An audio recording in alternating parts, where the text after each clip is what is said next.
तो हम लोगों ने हमारी लास्ट क्लास रोकी थी मैनली पीरियोडिक टेबल पे। तो आज भी हम लोग इंट्रोडक्शन वाला पार्ट ही करेंगे, बट ऑब्वियसली कि ये इंट्रोडक्शन वाला पार्ट आप लोगों के जो सिलेबस था 10th स्टैंडर्ड का उससे थोड़ा सा ज़्यादा होगा करके। ठीक है, 10th में तुमने ये सारी चीज़ें नहीं पढ़ी थी जो हम लोग अभी इसको कंटिन्यू करेंगे। तो सबसे पहले तो हम लोगों का पार्ट मैनली पीरियोडिक टेबल ख़त्म हो गया था।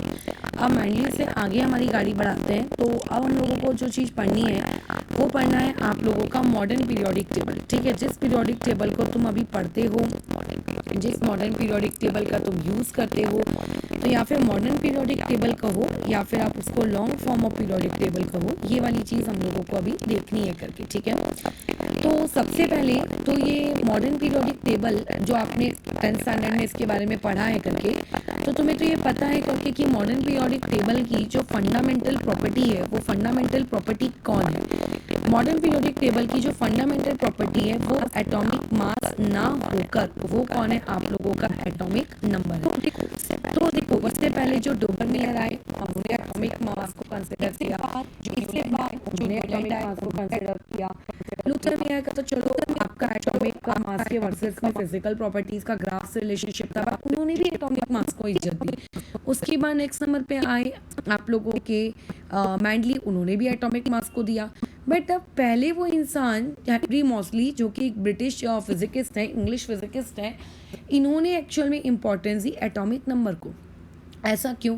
क्योंकि उस ज़माने में हेनरी मॉसली के पास एक्सरेज के साथ वो काम कर रहे थे, एक्सरेज उस वक्त डिस्कवर हुई थी, तो उन्होंने ये देखा कि जब वो डिफरेंट एलिमेंट्स यूज़ करते हैं और डिफरेंट एलिमेंट्स के एक्सरे स्पेक्ट्रा जब वो ऑब्टेन करते हैं, तो उन्होंने ऐसा पाया कि जो डिफरेंट एलिमेंट्स के एक्सरे स्पेक्ट्रा हैं उनकी जो फ्रीक्वेंसी है वो डायरेक्टली प्रोपोर्शनल होती है किसके, आपके एटॉमिक नंबर के, ना कि एटॉमिक मास के।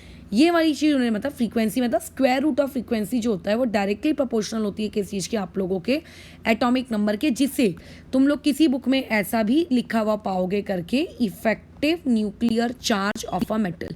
मैंने जब 11th स्टैंडर्ड में ये टॉपिक पढ़ा था तो उस वक्त हमारे सर ने हमें इसी भाषा में लिखवा कर दिया था नोट्स कॉपी में। ठीक है, ये effective nuclear charge of a metal. Obvious है कि न्यूक्लियस में प्रोटॉन्स की मैं बात कर रही हूँ चार्ज, क्योंकि प्रोटॉन्स की वजह से ही होता है, that is equal to atomic number. और साथ ही साथ में उन्होंने फिर एक मैथमेटिकल इक्वेशन दी। वो मैथमेटिकल इक्वेशन कैसे आई वो हमारा तो कंसर्न है ही नहीं। Under root of frequency equals to a times of what, Z minus b, ये थी। ठीक है, अब यहाँ पे बहुत ही सिंपल सा कंसेप्ट है करके, यहाँ पर जो ए एंड बी होते हैं ये आप लोगों के कुछ कॉन्स्टेंट्स है करके, बराबर। अच्छा, और उसके अलावा जो यहाँ पे z, ये z आप लोगों का कौन है, एटॉमिक नंबर है, ना कि एटॉमिक मास।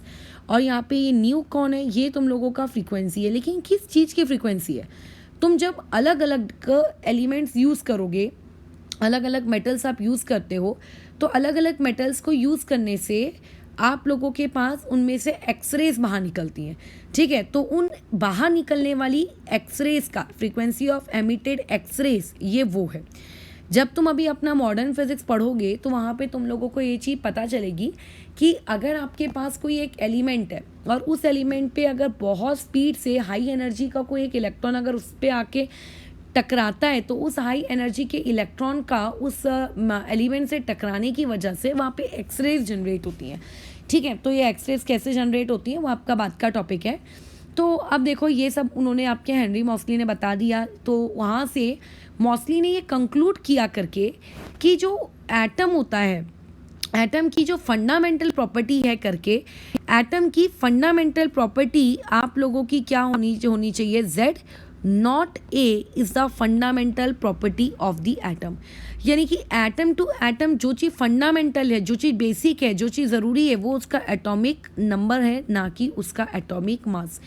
इसी सोच को अपनी आगे कैरी फॉरवर्ड करते हुए आपके मॉसली ने क्या किया, ये सजेस्ट किया करके कि जो मैंडलीव का पीरियोडिक टेबल था जिसमें उन्होंने कोशिश की थी एलिमेंट्स को क्लासीफाई करने की, जिनमें उन्होंने एटॉमिक मास का इंक्रीजिंग ऑर्डर लिया था।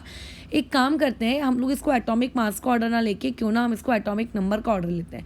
तो बस वहीं से आपका मॉडर्न पीरियोडिक टेबल बना। और ऐसा हुआ भी कि जब उन्होंने अपने इस एटॉमिक नंबर वाले कंसेप्ट के अकॉर्डिंग एलिमेंट्स को अरेंज करना शुरू किया तो उन्होंने ये देखा, ऑब्जर्व किया कि एलिमेंट्स की जो सिमिलर प्रॉपर्टीज़ है, मतलब केमिकल भी और फिजिकल की, ये अपने आप रेगुलर इंटरवल बाद पीरियोडिकली रिपीट हो रही थी। मतलब अपने आप अरेंज करने पे लिथियम के नीचे सोडियम आ गया, अपने आप सोडियम के नीचे पोटेशियम आ गया। पहले लोग कैसा कर रहे थे, सोडियम पहले देखते थे किसकी प्रॉपर्टी सेम है, किसकी प्रॉपर्टी सेम है, फिर देखते थे अच्छा हाँ देखो लिथियम और सोडियम की प्रॉपर्टी सेम है, चलो लिथियम और सोडियम को साथ साथ अपन ग्रुपिंग कर लेते हैं। बट मॉडर्न पीरियोडिक टेबल को ये सब करने की ज़रूरत ही नहीं पड़ी। जो भी एलिमेंट की फिजिकल और केमिकल प्रॉपर्टीज़ थी वो क्या थी, उसके एटॉमिक नंबर पे डिपेंड करी थी। उसका पीरियोडिक फंक्शन कौन था, उसका एटॉमिक नंबर। यानी कि बस आपको इतना करना था कि एलिमेंट्स को क्या करना था, अरेंज करना था उनके इंक्रीजिंग एटॉमिक नंबर पे, और अपने आप रेगुलर इंटरवल के बाद आप लोगों की सिमिलर प्रॉपर्टीज़ क्या हो रही थी करके आप लोगों की अपनी रिपीट होना क्या हो रही थी, शुरू हो रही थी करके। यहीं से आप लोगों का एक टेबल बनाया गया और उसके बाद इसे हम लोग कहते हैं मॉडर्न पीरियोडिक टेबल। और उसके बाद में बोहर्स ने इस मॉडर्न पीरियोडिक टेबल में बहुत कुछ आपका मतलब करेक्शंस किए, ठीक किया करके और वगैरह वगैरह करके हमारे पास एक नया अच्छा खासा पीरियोडिक टेबल बनकर आया है। अब इतना हमें पीरियोडिक टेबल के बारे में जानकारी प्राप्त हो गई। अब बेसिक जानकारी ढांचा आप अपने पीरियोडिक टेबल का देख लो। यहाँ पर आपका जैसे एक पीरियोडिक टेबल है, तो पीरियोडिक टेबल के जो एक्सट्रीम लेफ्ट साइड होता है, इस एक्सट्रीम लेफ्ट साइड में आपका कुछ एलिमेंट्स पाए जाते हैं। जो आपका एक्सट्रीम राइट साइड होता है, इस एक्सट्रीम राइट साइड में कुछ एलिमेंट्स पाए जाते हैं। और उसके बाद लेफ्ट और राइट के बीच में आप लोगों के पास ये मिडिल एरिया होता है। और उसके बाद पीरियोडिक टेबल के बॉटम में भी तुम्हारे पास एक सीरीज़ होती है। अब ये तो मत कहना कि तुमने आज तक पीरियोडिक टेबल ही नहीं देखा है, सभी ने देखा है, इतना बेसिक ढांचा तो पता है। तो ये जो रीजन होता है एक्सट्रीम लेफ्ट एरिया, इस रीजन को हम लोग कहते हैं एस ब्लॉक। जो ये एक्सट्रीम राइट वाला रीजन होता है, इस रीजन को हम लोग कहते हैं पी ब्लॉक। और उसके बाद जो नीचे वाला रीजन होता है, ये बीच वाला, इसको हम लोग कहते हैं डी ब्लॉक। और जो सबसे बॉटम वाला रीजन होता है, इसे हम लोग कहते हैं एफ ब्लॉक। तो देखो एस पी डी एफ, ये जो ब्लॉक्स है, इनका नाम एस पी डी एफ ही क्यों रखा? याद करो अभी अभी एटॉमिक स्ट्रक्चर में आप लोगों ने ये चीज़ पढ़ी है करके कि आपके पास 4 प्रकार के ऑर्बिटल्स हैं, S orbital, P orbital, D orbital, F orbital. तो ये उसी ऑर्बिटल के अकॉर्डिंग इनके नाम इन ब्लॉक्स के रखे गए। यानी कि ब्लॉक्स के जो नाम है या अपनी मर्जी से आपको दिए गए, इनके पीछे कोई रीज़न है, ठीक है। क्यों एस कहाँ, क्यों पी कहाँ, क्यों डी कहाँ, क्यों एफ कहाँ, वो बाद में, लेकिन इसका ये one of the important reason है। अब चलो आगे बढ़ते हैं, हम लोग आगे अपना पार्ट कंटिन्यू करते हैं। तो आगे हमें क्या कंटिन्यू करना है, पहले तो ये पीरियोडिक टेबल देख लो। तो बेसिक पहले अपन लोग पीरियोडिक टेबल में किसको क्या कहते हैं, ये सारी चीज़ों को हम लोग अच्छे से नोट डाउन कर लेते हैं और उसके बाद अपनी जर्नी शुरू करते हैं। तो देखो जो आपका एक्सट्रीम लेफ्ट साइड में एस ब्लॉक होता है, एस ब्लॉक में मात्र 2 ही ग्रुप्स होते हैं और 2 ग्रुप्स के बाद आपका एस ब्लॉक खत्म हो जाता है। यानी कि अगर कोई मुझसे पूछेगा कि इसमें एस ब्लॉक कौन है, तो यहाँ से लेके यहाँ तक की जगह को मैं एस ब्लॉक कहूँगी। सिर्फ इतना जगह आपकी क्या कहलाएगी करके एस ब्लॉक कहलाएगी, बराबर, सिर्फ इतनी जगह एस ब्लॉक कहलाएगी। फिर यहाँ से लेके ये बी से बोरॉन से लेके ये हीलियम, ये इतनी जगह आप लोगों की पी ब्लॉक कहलाएगी। अभी एस ब्लॉक में अगर तुम ग्रुप्स की काउंटिंग करने बैठो कि एस ब्लॉक में कितने ग्रुप्स हैं, क्या हैं, तो तुम एक देखोगे कि एस ब्लॉक में मात्र आपके पास कितने ग्रुप्स होते हैं, बराबर 2 ही ग्रुप होते हैं। एस में सिर्फ और सिर्फ कितने ग्रुप्स होते हैं, 2 ग्रुप्स होते हैं। एस में 2 ही ग्रुप्स क्यों होते हैं जरा सोचो, क्योंकि हमने अभी अभी एटॉमिक स्ट्रक्चर में पढ़ा है कि जो आप लोगों का एस होता है, वो एस से मैक्सिमम कितने इलेक्ट्रॉन ले सकता है, 2 इलेक्ट्रॉन होता है ना। आपका जो एस करके जो आपका ऑर्बिटल होता है, उस एस ऑर्बिटल की कैपेसिटी कितनी होती है, 2 इलेक्ट्रॉन होती है। या तो 1 इलेक्ट्रॉन लेगा या तो 2 इलेक्ट्रॉन लेगा। तो ये जो आपका पहला डंडा है जिसके ऊपर यहाँ ऊपर में नंबर 1 लिखा है, और रोमन नंबर्स में यहाँ पे लिखना चाहिए था, 2 मिनट इसको ठीक से मैं लिख देती हूँ, यहाँ रोमन नंबर्स की भाषा में यहाँ लिखना चाहिए था 1A। तो यहाँ पे ये 1A वाला आपका एक ऐसा ग्रुप है जहाँ पे इस एस ने मात्र 1 इलेक्ट्रॉन लिया। उसके बाद यहाँ पे जो ये लिखा है 2A, ये 2A आप लोगों का एक ऐसा एस वाला ग्रुप है जहाँ पे एस ने कितने इलेक्ट्रॉन लिए, 2। बट 2 इलेक्ट्रॉन लेने के बाद एस अब तीसरा इलेक्ट्रॉन तो ले नहीं सकता ना, तो इसीलिए एस वाला जो होता है वो सिर्फ मात्र कितने ही आप लोगों के लेता है, 2 ग्रुप्स लेता है, और 2 ग्रुप्स लेने के बाद आपका एस ब्लॉक क्या हो जाता है, ख़त्म हो जाता है। यानी कि एस ब्लॉक की जो लाइफ पीरियड है वो लाइफ पीरियड मात्र कितना है, 2 ग्रुप के लायक है। अब उसमें भी इंटरेस्टिंग फैक्ट्स आप लोगों को पता होने चाहिए। पहला कि ये जो तुम्हारा पहला वाला ग्रुप होता है, इस पहले वाले ग्रुप को हम लोग क्या कहते हैं, अल्कली मेटल्स कहते हैं। अभी इनको अल्कली मेटल्स क्यों कहते हैं, इसका रीज़न बताओ। तो जब तुम एस ब्लॉक पढ़ोगे तब तो तुम्हें इसका रीज़न पता चलना ही है, बट अभी भी सुन लेते हैं। इस एस ब्लॉक में तुम अगर हाइड्रोजन को छोड़ दो, ठीक है, तो हाइड्रोजन को छोड़कर जो नीचे में जितने भी आपके एलिमेंट्स बचे हैं, ठीक है, lithium, sodium, potassium, rubidium, caesium, francium, इनके ऑक्साइड्स को, जैसे अगर आपके पास लिथियम ऑक्साइड है, इस लिथियम ऑक्साइड को अगर आप वाटर में डिज़ोल्व करते हो तो वहाँ पे बनाता है लिथियम हाइड्रो ऑक्साइड, जो कि क्या है आप लोगों का एक बहुत ही अच्छा बेस है, वाटर सोल्यूबल बेस है। ये क्या है आप लोगों का वाटर सोल्यूबल बेस है।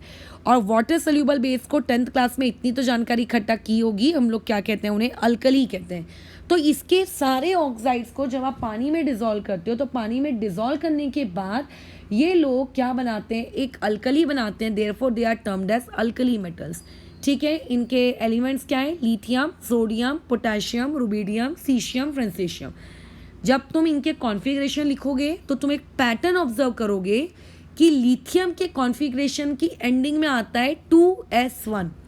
ठीक है, लिथियम के जो कॉन्फ़िगरेशन है, लिथियम का अगर मैं कॉन्फ़िगरेशन लिखूं, मैं पूरा कॉन्फ़िगरेशन नहीं लिखूंगी, पूरा तुम खुद लिखते बैठोगे।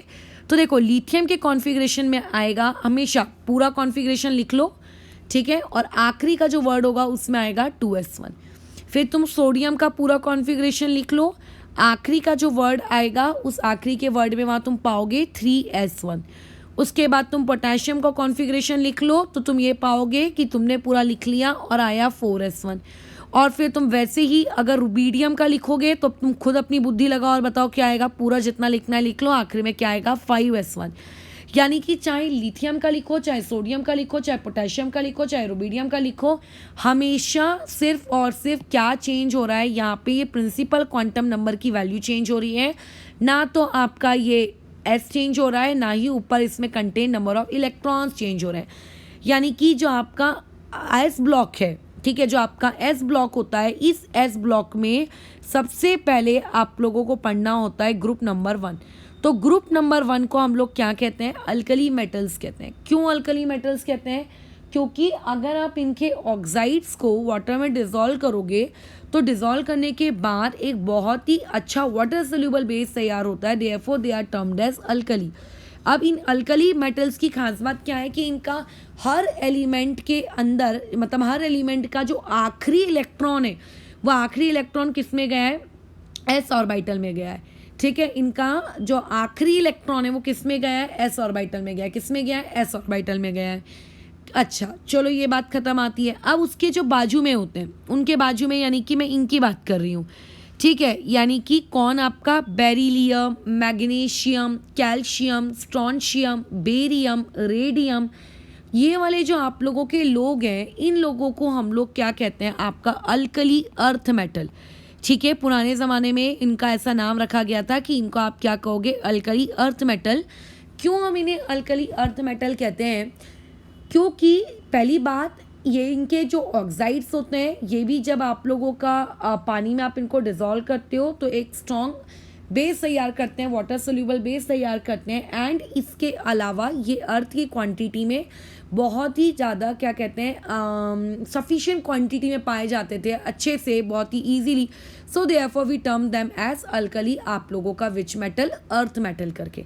लेकिन अल्कली अर्थ मेटल की एक खास बात ये है कि अगर तुमने लेट्स से बेरिलियम का कॉन्फ़िगरेशन लिखा, ठीक है, मान लेते तुमने बेरिलियम का कॉन्फ़िगरेशन लिखा जो कि बहुत ही ईजी है, तो बेरिलियम के कॉन्फ़िगरेशन के आखिरी वर्ड को पढ़ना, वो आएगा 2s2।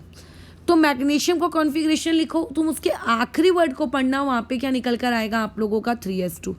तुम कैल्शियम का लिखना, उसमें कितना आएगा 4s2। तो इससे क्या समझ में आ रहा है कि जो एस ब्लॉक के एलिमेंट्स होते हैं, ठीक है, इससे हमें ये समझ में आ रहा है कि जो आप लोगों के एस ब्लॉक के एलिमेंट्स होते हैं, एस ब्लॉक के एलिमेंट्स की एक कैरेक्टरिस्टिक्स है। एस ब्लॉक के एलिमेंट का कैरेक्टरिस्टिक नंबर 1 ये है कि एस ब्लॉक के एलिमेंट्स में उनका जो लास्ट इलेक्ट्रॉन होता है वो लास्ट इलेक्ट्रॉन एंटर करता है किसमें, आप लोगों के एन, आपके एन एस सबशेल में। किसमें, एन एस सबशेल में। मैं एन एस क्यों बोल रही हूँ, जहाँ पे एस का मतलब क्या है, एस का मतलब है एस ऑर्बिटल, और एन एस का मतलब यानी कि अगर वो एलिमेंट सेकेंड पीरियड का है, देखो ये सेकेंड पीरियड है ना, अगर वो एलिमेंट सेकेंड पीरियड का है तो 2s2, अगर वो एलिमेंट थर्ड पीरियड का है तो 3s2, अगर वो फोर्थ पीरियड का है तो के को 4s1 और कैल्शियम को 4s2, यानी कि वो NS आपके सबशेल में घुसता है। पॉइंट नंबर 1, अब NS1 भी पॉसिबल हो सकता है और NS2 भी पॉसिबल हो सकता है। अगर वो ग्रुप नंबर 1 में गया तो NS1 पॉसिबल होगा, और अगर वही चीज़ आप लोगों के ग्रुप नंबर 2 में चली गई तो वो क्या होगा, NS2 भी पॉसिबल होगा। ठीक है, अगर वो NS1 वाला है तो उस NS1 वाले को हम लोग क्या कहेंगे, आप लोगों का अल्कली मेटल। और इस चीज़ को या तो तुम सिंपल भाषा में क्या कहते हो करके इसको 1 कहते हो, या फिर इसको आप क्या कहते हो, आप फर्स्ट ए कहते हो। ठीक है, या फिर अगर आपका वो NS2 वाला है तो उसको हम लोग क्या कहेंगे, आप लोगों का अल्कली अर्थ मेटल कहेंगे। और अल्कली अर्थ मेटल में आपको इसको या तो आप इसको 2 लिखोगे या फिर रोमन नंबर में इसको 2A लिखोगे करके, ये इस तरीके से। ठीक है, ये कुछ कैरेक्टरिस्टिक्स हैं एस ब्लॉक के इसमें, कि इनका जो इलेक्ट्रॉन है लास्ट इलेक्ट्रॉन वो NS सबशेल में एंटर करता है। ठीक है, और उसके अलावा या तो ये NS1 भी हो सकता है, या NS2 भी हो सकता है। तो जो एस ब्लॉक होता है, अगर कोई पूछेगा एस ब्लॉक के अंदर इलेक्ट्रॉन्स की रेंज क्या है, तो तुम उसको ऐसा लिखोगे करके कि NS और पावर में 1 से लेके 2, यानी कि NS1 भी हो सकता है और NS2 भी हो सकता है करके।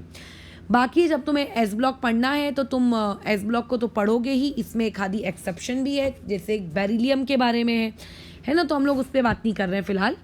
तो बेरिलियम को क्यों हम लोग नहीं रखते वगैरह वगैरह, ये सब भी जानना ही नहीं है अभी। अभी अपनी जर्नी हम कंटिन्यू करते हैं। फिलहाल ग्रुप 1A और ग्रुप 2A इन्हें कलेक्टिवली एस ब्लॉक कहते हैं। और एस ब्लॉक ही क्यों कहा इन्हें, इनको पी क्यों नहीं बोला एक्सट्रीम लेफ्ट वालों को, क्योंकि एक्सट्रीम लेफ्ट वाले एलिमेंट्स वो एलिमेंट्स हैं जिनमें लास्ट इलेक्ट्रॉन NS में गया है। क्योंकि उनका लास्ट इलेक्ट्रॉन NS में गया है तो उन सारे लोगों को कलेक्टिवली हम लोग एस ब्लॉक वाले कहते हैं। अगर लास्ट इलेक्ट्रॉन P में जाता तो उसको हम P ब्लॉक कहते हैं, लास्ट इलेक्ट्रॉन अगर D में जाता तो उसको D ब्लॉक कहते हैं। अब यहाँ से एक चीज़ को ऑब्जर्व करें, हाइड्रोजन आप लोगों को छोड़ दो, हाइड्रोजन को छोड़ दो, वो फर्स्ट पीरियड में आता है। हाइड्रोजन के नीचे में आता है तुम लोगों का लिथियम, उसके नीचे में आता है सोडियम, उसके नीचे में आता है आप लोगों का रुबीडियम। ठीक है, अच्छा सॉरी पोटेशियम। ठीक है, अच्छा ठीक है, अच्छा उसके बाद आता है सीशियम, और फिर ये। ठीक है, बराबर।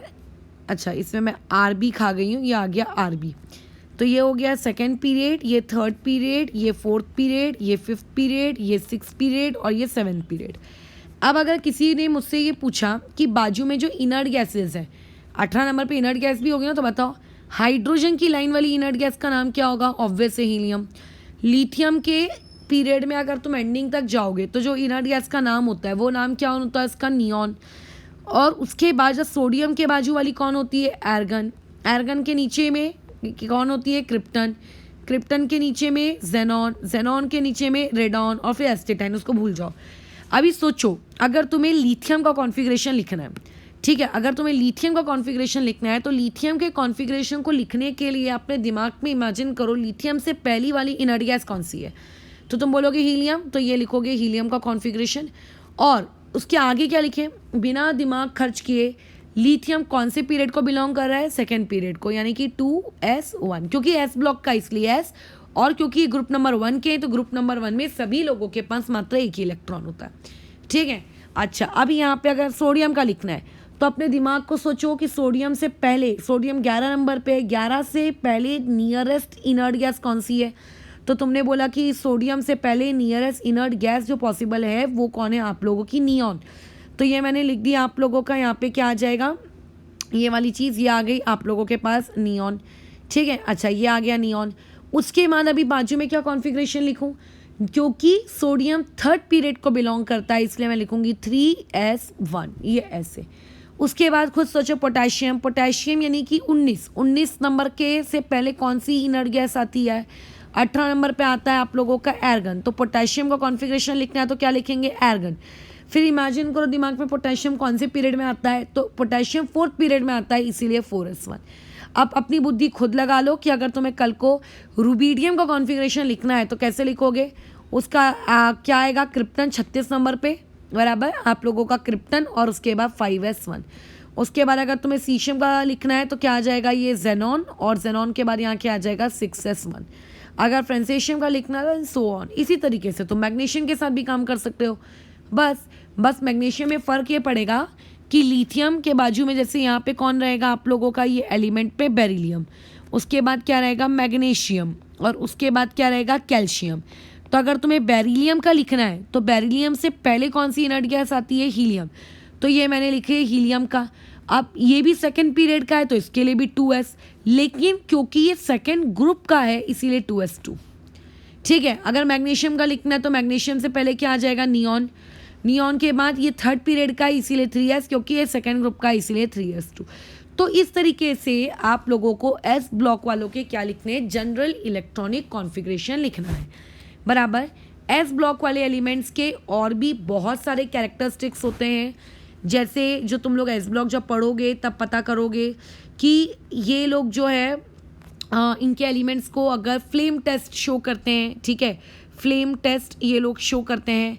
ये चीज़ आप एस ब्लॉक की मैं शीट दूंगी, उसमें तुम लोग रीड कर लेना, क्योंकि वो तुम खुद रीड करके समझ सकते हो अगर केमिकल बॉन्डिंग तक का पार्ट आता है तो, ठीक है। और उसके बाद तुम ध्यान देना, ये सबसे ज़्यादा अच्छे आयोनिक कंपाउंड यहीं से फॉर्म होते हैं करके, ठीक है, यहाँ से आप लोगों के फॉर्म करेगा। ये सब लिखना मत नोट्स में, ये आपको एस ब्लॉक की शीट में मिल जाएगा। हाँ, एक सबसे इम्पॉर्टेंट पॉइंट है, ये लोग आप लोगों के स्ट्रॉन्ग रिड्यूसिंग एजेंट होते हैं। अब 10th क्लास में भले ही कुछ पढ़ा हो ना पढ़ा हो, रिड्यूसिंग एजेंट की डेफिनेशन तो रट्टा मारी थी, तो बस उसी डेफिनेशन के बेसिस पे भी याद रख लो कि स्ट्रॉन्ग रिड्यूसिंग एजेंट होते हैं, ठीक है। एस ब्लॉक के जो एलिमेंट्स होते हैं, अच्छा पूरे के पूरे एस ब्लॉक में चाहे मैं ग्रुप नंबर 1 की बात करूं कि चाहे मैं ग्रुप नंबर 2 की बात करूं, सारे के सारे आपके मेटल्स होते हैं, ठीक है, सारे के सारे मेटल्स होते हैं। इन लोगों की इनका नेचर कैसा होता है, सॉफ्ट। सोडियम आप लोगों का बहुत सॉफ्ट होता है, चाकू से जिस आसानी से तुम पनीर को काट सकते हो उतनी ही आसानी से आप सोडियम को भी काट सकते हो। उसके बाद इन लोगों की जो आयनाइजेशन एनर्जी होती है, ये आयनाइजेशन एनर्जी इनकी बहुत ही कम होती है। अब आयनाइजेशन एनर्जी क्या है, बस आएगा टॉपिक इसी चैप्टर में तब देखेंगे, बराबर। इन लोगों का जो मेल्टिंग पॉइंट होता है और इनका जो बॉइलिंग पॉइंट होता है ये लो होता है। ये मैंने कुछ कैरेक्टरिस्टिक्स तुम्हें एस ब्लॉक के बताए हैं, इसका ये मतलब नहीं कि मात्र इतने कैरेक्टरिस्टिक्स होते हैं, ठीक है। जब तुम एस ब्लॉक की शीट इनऑर्गेनिक में रीड करोगे, रटोगे, तब उन कैरेक्टरिस्टिक्स को पढ़ लेना, वहाँ पे बहुत अच्छे से एक रीज़न स्पेसिफाइड है। अब आगे अपनी गाड़ी बढ़ाते हैं। अपनी गाड़ी जैसे हमने आगे बढ़ाई तो अब एस ब्लॉक तो एक्सट्रीम लेफ्ट में था पीरियोडिक टेबल के, अब हम पहुंचते हैं पीरियोडिक टेबल के एक्सट्रीम राइट में रहने वाले को, जिसको हम लोग पी ब्लॉक कहते हैं। तो ऑब्वियसली मैंने उसको पी ब्लॉक इसीलिए कहा है क्योंकि उसके इसमें जब मैं उन एलिमेंट्स का इलेक्ट्रॉनिक कॉन्फ़िगरेशन लिखने गई तो मैंने ये देखा कि उन इलेक्ट्रॉनिक कॉन्फ़िगरेशन में जो उनका आखिरी इलेक्ट्रॉन है वो पी सबशेल में जाता है। और अगर मान लेते किसी इलेक्ट्रॉनिक कॉन्फ़िगरेशन का आखिरी इलेक्ट्रॉन पी सबशेल में जाता है तो इसका मतलब कि वो कौन सा है, आप लोगों का पी ब्लॉक है, बस खत्म।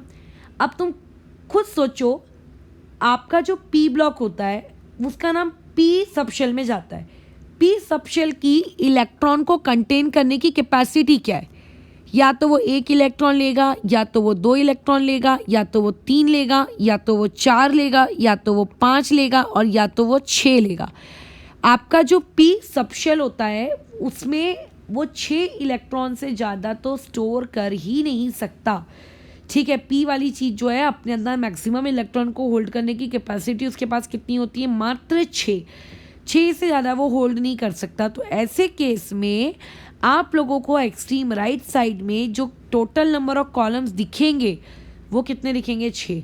जैसे एक्सट्रीम लेफ्ट में एस ब्लॉक में तुम्हें टोटल नंबर ऑफ कॉलम्स कितने दिखे, 2। काय को 2 दिखे, बिकॉज एस की कैपेसिटी ही 2 इलेक्ट्रॉन रखने की है, तो आपको राइट साइड में पी ब्लॉक के इसमें कितने कॉलम दिखेंगे? 6, ना तो 6 से कम ना तो 6 से ज़्यादा, बिकॉज एस ब्लॉक की कैपेसिटी, पी ब्लॉक की कैपेसिटी यानी कि उसके पी ऑर्बिटल की कैपेसिटी, पी सबशेल की कैपेसिटी 6 इलेक्ट्रॉन है। तो अब यही देख लो तुम अपने पीरियोडिक टेबल में, कहाँ गया ये देखो पीरियोडिक टेबल। बोरॉन के नीचे जितने भी एलिमेंट हैं उन्हें हम लोग क्या कहते हैं? उसको 3 नहीं कहते, उसको 13 कहते हैं। उसे क्या कहते हैं? 13। और उसके नीचे उसमें रोमन नंबर में हम उसको लिखते हैं 3A। जो आप लोगों का कार्बन है उस कार्बन के नीचे में उन सबको लिखते हैं हम लोग 14 और उसके नीचे लिखते हैं 4A। जो आपका नाइट्रोजन के नीचे की पूरी दुनिया है उसे हम लोग क्या कहते हैं? 15, दैट इज़ 5A। फिर वैसे ही ऑक्सीजन 16 या फिर 6A, हेलोजेंस ठीक है 17 या फिर 7A, और फिर आखिरी में इनर्ट गैस या फिर नोबल गैस वाले that is known as what आपके 18 या फिर 8A। ये इस तरीके से आपने उनका क्या किया है? नंबरिंग किया है। सो पी ब्लॉक के पास टोटल नंबर ऑफ ग्रुप्स कितने होते हैं? 6 ग्रुप्स आपके पी ब्लॉक की कैटेगरी के अंडर में क्या करते हैं? लाई करते हैं करके, बराबर। 13 से लेके 18 तक या फिर 3A से लेके कहाँ तक? 8A तक के जो ग्रुप्स होते हैं वो किसके अंडर में किसके ज्यूरिसडिक्शन में आते हैं? पी ब्लॉक के ज्यूरिसडिक्शन में आते हैं। अब इसमें ध्यान से मेरी बात सुनेंगे कि पी ब्लॉक के और कैरेक्टरिस्टिक्स क्या हैं। अब ध्यान से सुनना, पी ब्लॉक के कैरेक्टरिस्टिक्स ये हैं कि पी ब्लॉक में आप किसी भी एलिमेंट का कॉन्फ़िगरेशन लिख लो। लेट्स से मैं तुम्हें बोरॉन का कॉन्फ़िगरेशन लिखने को कहती हूँ, तो अभी बोरॉन का एटॉमिक नंबर कितना होता है? Hydrogen, helium, lithium, beryllium, boron 5। तो कॉन्फ़िगरेशन क्या हो जाएगा उसका? 1s2, उसके बाद 2s2 और उसके बाद 2p1। अगर बोरॉन के बाद लेट्स से मैं कार्बन का लिखने को कहूँ तो क्या हो जाएगा? 1s2, 2s2 और 2p2। तुम ये देखो यहाँ पे इस p का प्रिंसिपल क्वांटम नंबर क्या है? 2 है। अभी p जो है, p से पहले 2 वाले प्रिंसिपल क्वांटम नंबर में एक s ऑप्शन भी तो था, यानी कि p ब्लॉक में हमेशा इलेक्ट्रॉन p में एंटर लेने से पहले, जैसे अगर मान लेते 6p में एंटर ले रहा है तो 6p में एंटर लेने से पहले उसका 6s तक का काम भरा हुआ रहेगा, ठीक है। 6x2 सब में कॉमन होगा। उसके बाद हो सकता है किसी में 6p1 हो सकता है किसी में 6p2 हो सकता है किसी में 6p3 हो। यानी कि अगर मैं जनरल इलेक्ट्रॉनिक कॉन्फ़िगरेशन की बात करूं तो जनरल इलेक्ट्रॉनिक कॉन्फ़िगरेशन आपके पी ब्लॉक एलिमेंट के लिए होता है ns2np6, ठीक है। np6 यानी कि 1 से लेकर 6, नॉट np6। वाई? क्योंकि आपका जो पी ब्लॉक है वो 1 से लेकर 6 तक के कितने भी इलेक्ट्रॉन रख सकता है ना, क्योंकि वो ऐसे टोटल 6 तरीके से इलेक्ट्रॉन रख सकता है या 6 पॉसिबिलिटीज़ है, इसीलिए वहाँ पे 6 ग्रुप्स भी हैं। तो ये हो गया पी ब्लॉक। अभी पी ब्लॉक की एक सबसे बड़ी कैरेक्टरिस्टिक ये है कि जिस तरीके से एस ब्लॉक में सारे के सारे मेटल्स भरे हुए थे, पी ब्लॉक में सारे के सारे मेटल्स नहीं होते। पी ब्लॉक्स के कुछ एलिमेंट्स मेटल्स होते हैं, कुछ नॉन मेटल्स होते हैं और कुछ आपके मेटलॉइड्स भी होते हैं। वहाँ पे तीनों प्रकार के आप लोगों के एलिमेंट्स क्या होते हैं? पाए जाते हैं। ये कैरेक्टरिस्टिक्स है किसका? आपके पी ब्लॉक का, ठीक है। पी ब्लॉक में मेटल भी होगा, पी ब्लॉक में नॉन मेटल भी होगा, पी ब्लॉक में मेटलॉइड्स भी होगा, which show both character of metal as well as non metal. यहाँ पे तीनों चीज़ें मिलेंगी आपको किसमें? पी ब्लॉक के अंदर में। तो पी ब्लॉक में क्या होगा? उसका NS वाला सबशेल कंप्लीटली फिल्ड होगा और उसके बाद वाला जो सबशेल है वो वाला सबशेल आपका क्या हो रहा होगा? 1 से लेकर 6 इलेक्ट्रॉन तक भर रहा होगा। अब इसमें तुमको एक चीज़ जाननी है। एक चीज़ क्या जाननी है? जैसे तो तुम्हें पता है कि यहाँ पर ये जो ग्रुप नंबर 17 होता है, इस ग्रुप नंबर 17 को हम लोग कहते हैं हेलोजेंस। क्या कहते हैं इसको? Halogens. Fluorine, chlorine, bromine, iodine, these are my halogens. Group number 16 यानी कि ये ऑक्सीजन, उसके नीचे सल्फर, उसके नीचे सिलीनियम, फिर टेलीरियम, इस ग्रुप को हम लोग कहते हैं चैल्कोजेंस। क्या कहते हैं इसको? चैल्कोजेंस, बराबर। ये जो ग्रुप नंबर 18 है इसको तो तुम्हें पता ही है, क्या कहोगे? इनर्ट गैस का ग्रुप, या फिर इसे कहा जाता है जीरो ग्रुप, बराबर। जीरो ग्रुप कहो, इनर्ट गैस का ग्रुप कहो, या फिर इसे कहोगे नोबल गैसेस का ग्रुप। तो इस तरीके से तुम लोगों ने क्या किया है? पी ब्लॉक के अंदर में कुछ आप लोगों के ग्रुप्स के क्या कर दिए हैं? नाम रखे हैं। वैसे ही एक नाम इस नाइट्रोजन फैमिली वालों का भी रखा जाता है, ठीक है। ये जो आपकी नाइट्रोजन फैमिली है, इस नाइट्रोजन फैमिली का भी आपने क्या रखा है नाम, pnictogens. They are known as what, pnictogens. Nitrogen family मतलब नाइट्रोजन के नीचे आने वाले सभी लोग। तो नाइट्रोजन के नीचे कौन आता है आप लोगों का, फॉस्फोरस, आर्सेनिक, एंटीमनी, ठीक है, दैट लोग ये आपका नोन एज व्हाट, आपका निकोजेन। तो अभी देखो ये वाला जो ग्रुप नंबर 15 है, ये ग्रुप नंबर 15 यानी कि nitrogen family, they are known as what, आपका निक्टोजन। ठीक है, तो ये हो गया आपके निक्टोजन। सो ग्रुप नंबर 18 आप लोगों का क्या कहलाएगा करके, ठीक है, आपका इनर्ट गैस। और group number 17 halogens, group number 16 चैल्कोजेंस, group number 15 निक्टोजेंस करके, ठीक है।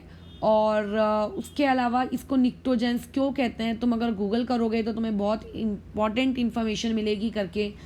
वो इसीलिए कि नाइट्रोजन गैस के अंदर एक प्रॉपर्टी होती है करके कि वो चोक करती है, ठीक है, चोकिंग क्रिएट करती है। तो इसकी वजह से आप लोगों का जो नाइट्रोजन की उस कैरेक्टरिस्टिक को देखते हुए जो ग्रीक वर्ड है वहाँ पे चोक का मतलब निक्टिन होता था, therefore pnictogens they are known as करके, ठीक है। तो इस तरीके से ये सब, लेकिन क्यों कहा जाता है ये आप लोगों का कोई मतलब नहीं है कि उसका नाम वैसा ही क्यों रखा गया, ठीक है, उससे आपका कोई वास्ता नहीं है, बस उसका नाम वैसा है सो उसका नाम वैसा है करके, ठीक है, और कुछ भी नहीं। बाकी तुम लोगों को अपना दिमाग इसमें लगाना है करके कि क्या लॉजिकल है, क्यों है क्यों नहीं है, ये सब फालतू बकवासबाजी में नहीं करके, ठीक है। अच्छा, उसके बाद क्या ग्रुप नंबर 13 को भी कुछ कहते हैं, हाँ डेफिनेटली हर चीज़ का कुछ ना कुछ नाम है, but these are not famous terms. तो ग्रुप नंबर 13 के बारे में जो तुम इतना जानने की इच्छुक रखो, बट राइट आप इनको कर सकते हो, इकोसेजेंस, ठीक है, ये मैं लिख दे रही हूँ स्पेलिंग, इकोसेजेंस, ये आप इनका नाम है, बिल्कुल फेमस नहीं है तो याद करने के बारे में सोचना ही नहीं। ट्रायल्स भी आप इन्हें कह सकते हो, ट्रायल्स करके ये लोग हैं, ठीक है। तो ये अलग अलग लोगों ने उनको नाम दिए हैं, तुम्हें उसमें नहीं जानना है, बट हाँ हेलोजेंस नहीं भूलना, इनर्ट गैस नहीं भूलना, निक्टोजेंस भी याद कर सकते हो, और उसके अलावा चैल्कोजेंस तो अगर याद है तो अच्छी बात है करके, राइट। अच्छा, अब उसके बाद और क्या पी ब्लॉक के बारे में मैं जानती हूँ। देखो पी ब्लॉक में आप लोगों को 10th क्लास में ये तो पढ़ाया ही गया होगा करके कि एक उसके अंदर मेटालॉइड्स भी होते हैं। अब मैं जो मेटालॉइड्स होते हैं वो मेटालॉइड्स आपके पूरे पीरियोडिक टेबल में कहीं भी ऐसे अनाथों के जैसे नहीं पड़े होते हैं कि अरे किसी का कोई आता पता नहीं है, कहीं भी कैसे भी पड़े हुए हैं वो लोग, ठीक है, एकदम रैंडम, ऐसा नहीं होता वो लोग, उनका एक ऑर्डर होता है। कैसा ऑर्डर है, देखो इस जिगजैग लाइन पे होते हैं। ये जिगजैग लाइन आपकी इस महान बोरॉन से शुरू होती है, बराबर, ये महान बोरॉन इस जिगजैग लाइन को शुरू करता है। उसके बाद स्टेयर केस के जैसे नीचे में आया सिलिकॉन, उसके नीचे में आया जर्मेनियम, उसके बाजू में आर्सेनिक, उसके नीचे में या एसबी, उसके नीचे में टीई और उसके नीचे में पोलोनियम। तो इस तरीके से आपके पास टोटल 7 मेटालॉइड्स हैं पूरे पीरियोडिक टेबल में, ठीक है। और ये जो लाइन दिख रही है, दिस लाइन, ये जो लाइन आपको यहाँ दिख रही है, जो सीढ़ियाँ, ये जो स्टेयरकेस दिख रही है, इसको हम लोग कहते हैं जिगजैग लाइन। इस जिगजैग लाइन के अगर तुम ऊपर जाओगे, इस जिगजैग लाइन के अगर तुम ऊपर जाओगे, यानी कि कार्बन, नाइट्रोजन, ऑक्सीजन, फॉस्फोरस, ठीक है, ये वाला रीजन अगर जाओगे तो this region is what, non metals. अगर यहाँ ये नीचे की तरफ जाओगे इस रीजन में तो this region is known as आप लोगों का मेटल। इसे हम लोग क्या कहते हैं करके, मेटल कहते हैं करके, ठीक है। अच्छा, अब उसमें एक इन्फॉर्मेशन जो तुम लोगों को और पता रखनी है वो ये कि अगर मैं एस ब्लॉक और पी ब्लॉक के एलिमेंट्स को अगर मैं कलेक्टिवली बात करूं, एस ब्लॉक और पी ब्लॉक के एलिमेंट्स को कलेक्टिवली एक नेम दिया गया है, that name is known as representative elements, ठीक है। इन्हें हम लोग कौन से वाले एलिमेंट्स कहते हैं, we called them as representative elements, या फिर आप लोग इन्हें नॉर्मल एलिमेंट्स भी कहते हो, ठीक है। इन्हें क्या कहते हो, रिप्रेजेंटेटिव एलिमेंट्स, या फिर कौन से एलिमेंट्स, नॉर्मल एलिमेंट्स, कौन से, नॉर्मल। अब इस पूरे पी ब्लॉक में सिर्फ एक ही एलिमेंट ऐसा है जिसका कॉन्फ़िगरेशन पी वाला नहीं होता, वो है आपका हीलियम।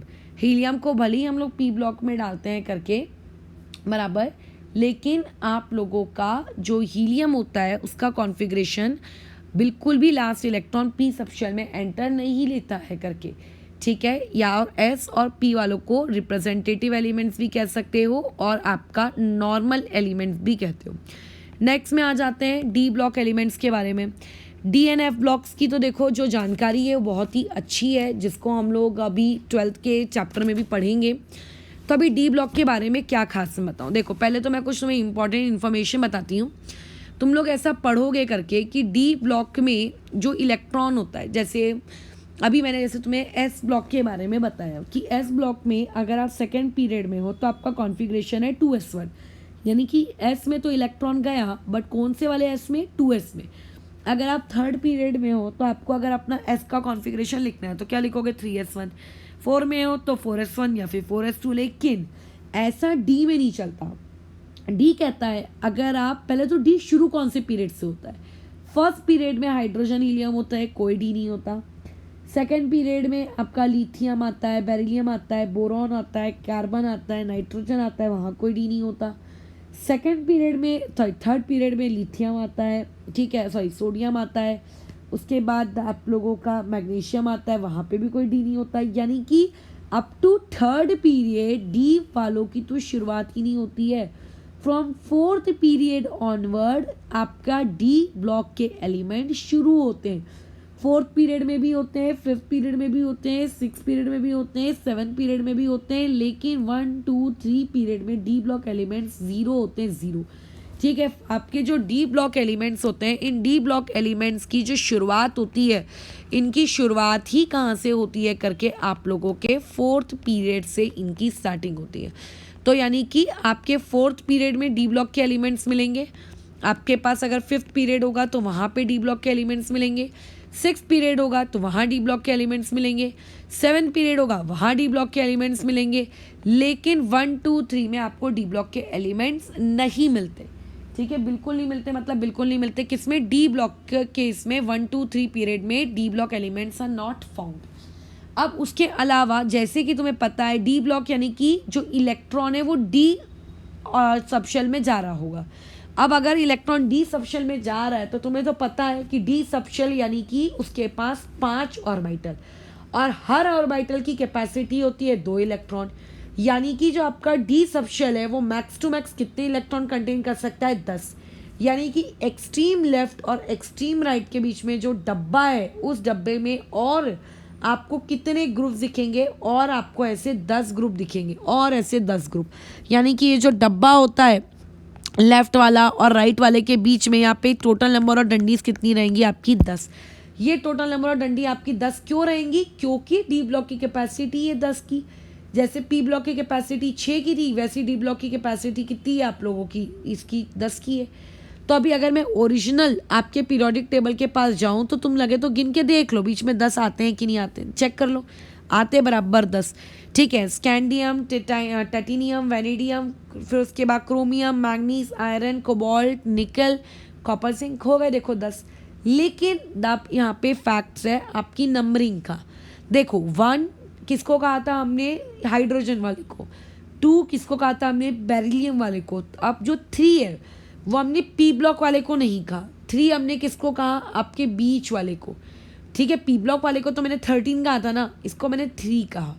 और 3 कहने पे क्या हुआ, ऐसे करते करते करते करते करते करते हमने कंटिन्यू किया।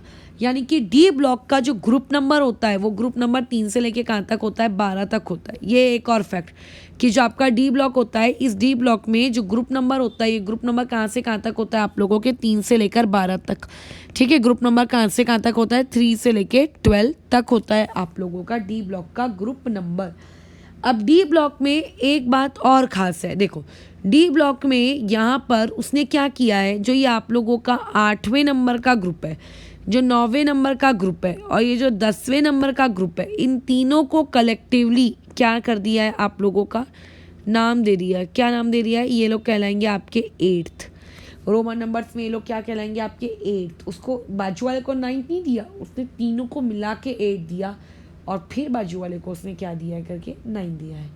ठीक है, ये हो गई डी ब्लॉक के बारे में एक दूसरी फैक्ट। दूसरा तीसरा फैक्ट ये जो आप लोगों का ग्रुप नंबर क्या है करके इसको नाम दे देते हैं 11।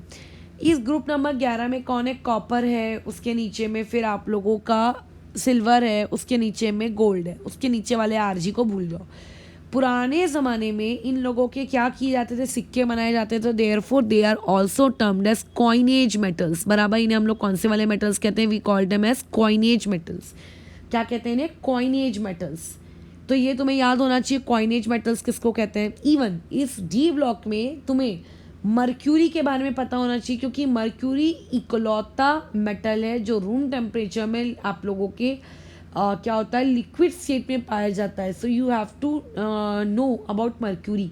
मर्क्यूरी का एटॉमिक नंबर और एटॉमिक मास नंबर ये याद करके रख लेना, हो सकता है कभी काम आ जाए, बाकी को रेस्ट ऑफ द का नहीं आए। ठीक है, तो ये मर्क्यूरी के बारे में याद रखना। अब देखो, जब तुम 11th में होगे तो तुम्हारे टीचर्स के मुंह से तुम ऐसा सुनोगे करके कि ये जो आप लोगों का डी ब्लॉक जो है वो कहाँ से शुरू हो रहा है? स्कैंडियम से शुरू हो रहा है और ख़त्म कहाँ पे हो रहा है? जिंक पर। फिर से उसके बाद फिर से आप लोगों का सेकंड में इथेरियम से शुरू हो रहा है और ख़त्म कहाँ पे हो रहा है? कैडमियम में। कैडमियम तो कैडमियम से एक लड़ है पूरी, एक जैसे दिवाली में पटाखों की लड़ होती है वैसे यहाँ पे एक लड़ है। दिस फर्स्ट लड़ is known as first transition series. इसे हम लोग क्या कहते हैं? Transition series. ठीक है, अब एक्चुअल में ट्रांजिशन सीरीज या ट्रांजिशन एलिमेंट्स का मतलब क्या होता है आप 12th में देख लेना। इसे हम लोग कहते हैं ट्रांजिशन सीरीज। 5th पीरियड में जो इथेरियम से शुरू होकर कैडमियम पे खत्म हो रही है उसे हम लोग कहते हैं सेकेंड ट्रांजिशन सीरीज। यानी कि डी ब्लॉक एलिमेंट में total number of transition series कितनी होती है? 4 ट्रांजिशन सीरीज होती है। ठीक है, total number of transition series यहाँ पे कितनी है? टोटल नंबर ऑफ यहाँ पे ट्रांजिशन सीरीज होती है आप लोगों की 4।